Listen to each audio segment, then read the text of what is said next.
Hello everyone, I'm Chris Hernandez and this is the Weekly Report, a look at your news from the city of Kansas City, Missouri. Working together to create positive change was a big theme of Mayor Sly James' 7th State of the City address. Councilwoman Heather Hall, 1st District. Councilwoman Teresa Lohr, 2nd District at Large.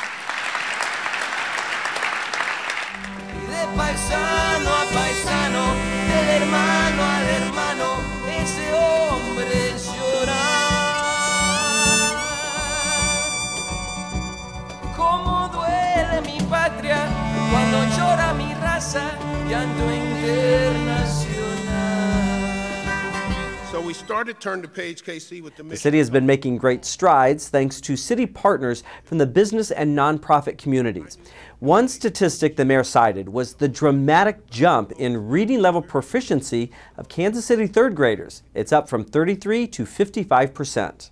Because all of this progress that we're celebrating, these big projects like new airports, convention hotels, and streetcars, today's students will be responsible for their ultimate success and may in fact literally help build them. I often quote the African proverb, if you want to go fast, go alone. You want to go far, go together. Turn the Page in Kansas City would not have been able to accomplish what we accomplished in the last 7 years if we hadn't gone together with our dedicated partners. I want to thank them for being a part of this work and for agreeing to come together to collectively tackle this challenging issue that is so important and critical to the city's long-term success and future. If you would like to watch the mayor's complete State of the City address, check out the city's YouTube channel. Visit youtube.com/kcmo.gov. The spring-summer edition of our award-winning KC magazine is now available. Many residents will receive their copy of this twice-a-year magazine in their mailbox. If you want to receive your own copy by mail, please contact 311. You can also read it today by going online at kcmo.gov. The magazine features the latest in-depth info about Kansas City programs and gives readers a behind-the-scenes glimpse of the work that many of our city employees do. Speaking of which, let's take a look now at what's happening around several other city departments.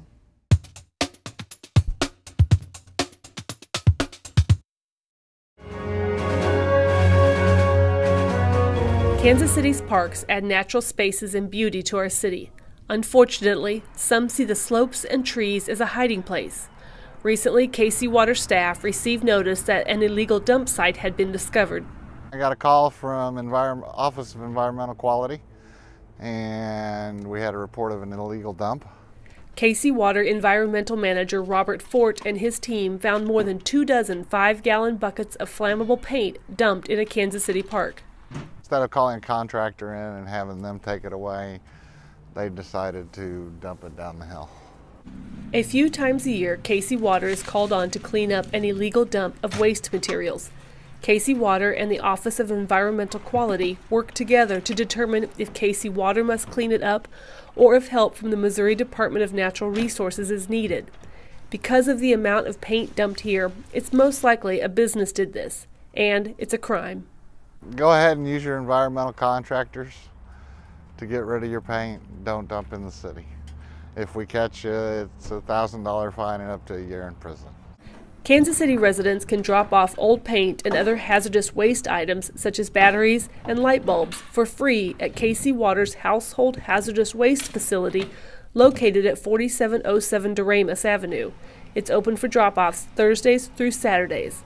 For KC Water, I'm Brooke Givens.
2018 marks Kansas City Film Fest's 22nd year of attracting filmmakers and film lovers from across the country and around the world to Kansas City. The events happen from April 11th through the 15th here at Cinemark Palace on the Plaza.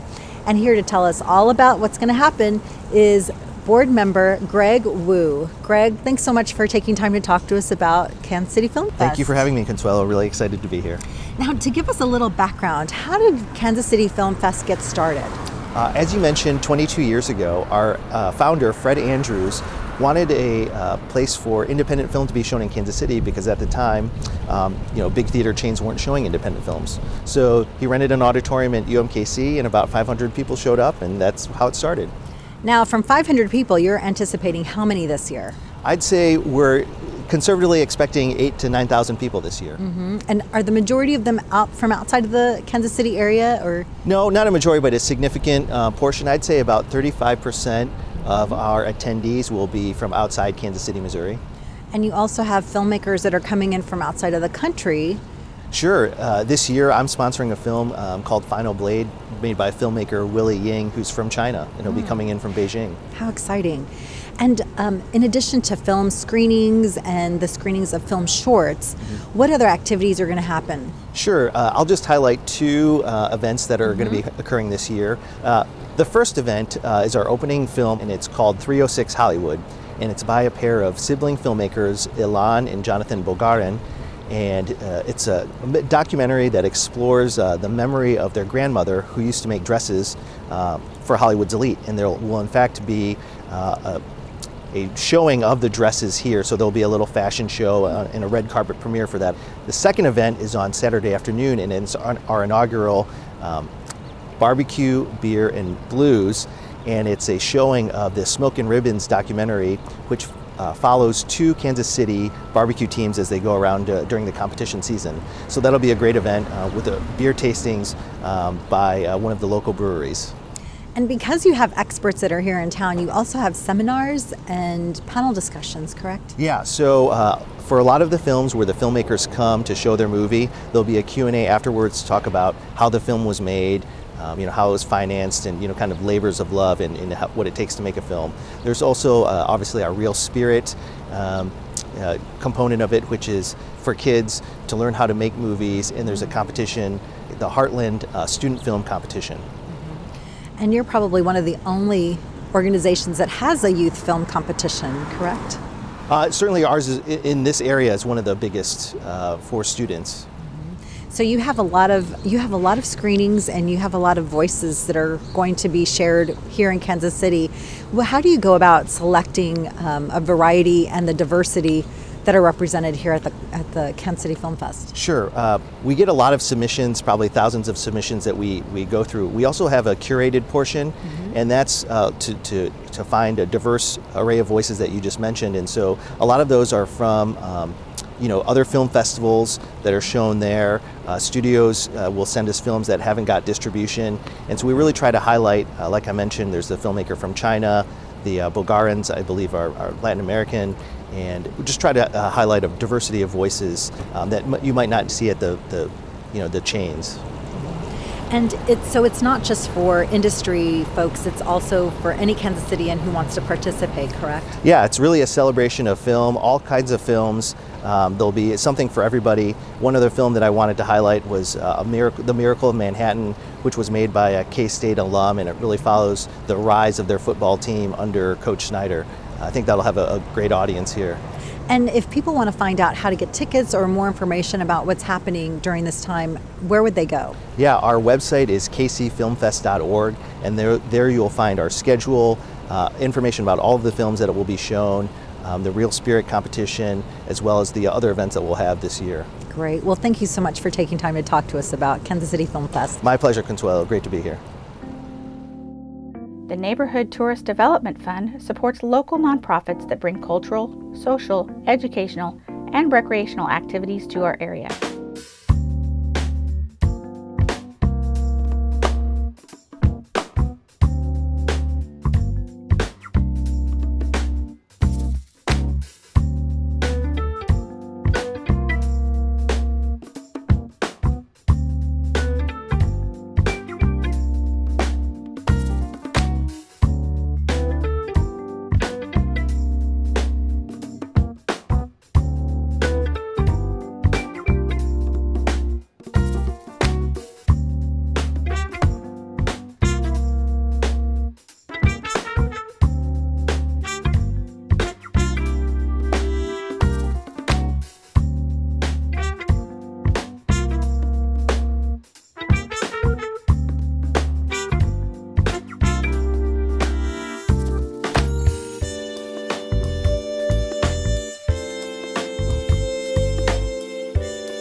about additional upcoming events, visit kcmo.gov/ntdf.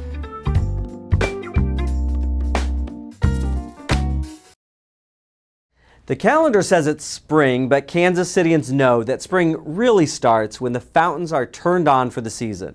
This year's Fountain Day will be Tuesday, April 17th. We'll celebrate the day with a ceremony at 11 a.m. at the newly refurbished Spirit of Freedom Fountain. The fountain is located at Emmanuel Cleaver II Boulevard and Cleveland Avenue. Funding for the fountain's repairs came from the Go KC plan approved by voters last year. Work on the fountain included new plumbing, pumps, and lighting. A reception following the ceremony will be held at the Bruce Watkins Cultural Center. The city is launching a new permitting system to make doing business with the city even easier. The new online system will be available anytime and anywhere you have internet access. Compass KC links departments together to provide one-stop shop for residents and businesses needing permits, plans, payments, and more. It's city services at your fingertips. You can learn more about this new system at an open house on April 5th at the Mohart Center, located at 3200 Wayne. Sessions will be held at 9 a.m., 11 a.m., 1 p.m., 3 p.m. But no RSVP is needed. Just show up and join the fun. Businesses and residents who frequently use the city's permitting process are encouraged to attend.